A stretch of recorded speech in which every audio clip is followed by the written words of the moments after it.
Praise be to God. In our Catholic Church, for a person to be declared as a saint, there are 5 stages involved, namely, candidates for sainthood, servant of God, venerable, blessed, and saint.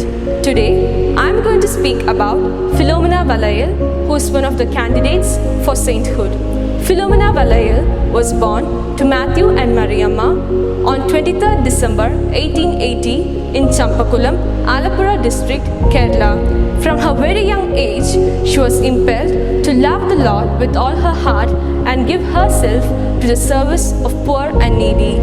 Showing great interest in spiritual activities, she attended the daily masses and was an active member in the sodality of Our Lady. Though her desire was to serve the humanity by becoming religious, she was forced by her family to give consent to marriage. But very soon, she became a widow and returned to her home in Champakulam. God, in His providence, had prepared Phelomena Vallayil to receive the very special gift of Eucharistic love.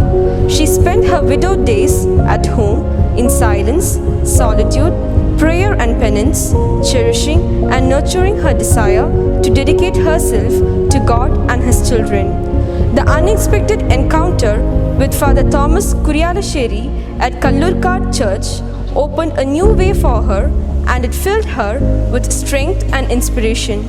She found in him a spiritual guide who would lead her to her real destination. While a seminarian in Rome, he also had a vision in sleep that a group of sisters were adoring the Lord in the Blessed Sacrament in his homeland. Thus, a strong desire gave him the impetus to found a congregation for women to adore the Blessed Sacrament constantly like angels before the heavenly throne. From his meeting with Phelomena, he knew that she was the right person to fulfill what he had planned from the Perpetual Adorers Chapel in Rome. During the formation period, the founder became aware of her motherly love, courage, strength, and determination that were essential for keeping up with the demands of a new congregation. She was so passionate that she chose religious despite of having a child. On 23rd January 1903, she left her home as directed by Reverend Father Thomas and spent a year with the Clarist sisters at Changanasheri, where she pursued her school-level studies. Later, while continuing studies at Mutholi, she had about 17 children under her care. They were the first candidates in the congregation. 6 of them received veil on 8th December 1908, which resulted as the foundation of the Adoration Congregation. The community life of the members for the SABS congregation has begun at the cattle shed at Edathuva of the servant of God, Puttan Parambal Thomachan, who was known as Kerala Assisi.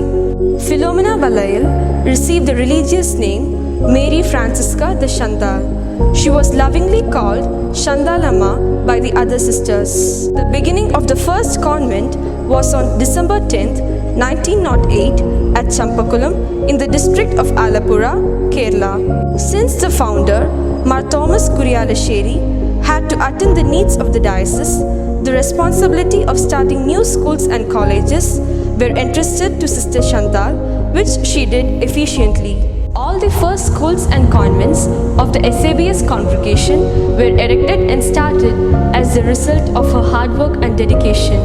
Her compassion for poor and needy, which manifested right from her childhood, was exhibited in her life of exile too. Those were the times when caste system and untouchability were in practice.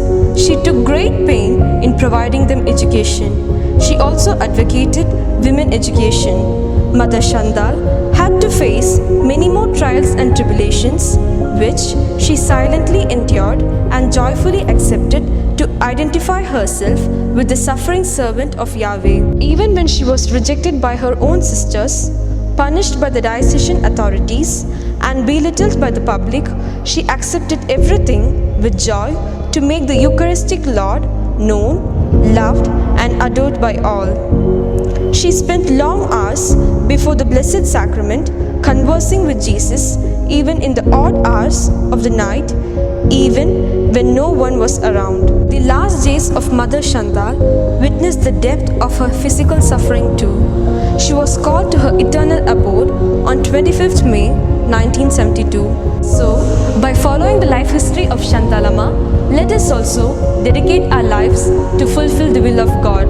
Let us also join with the congregation of the Sisters of Adoration of the Blessed Sacrament and pray that the canonization process be ignited soon. Thank you.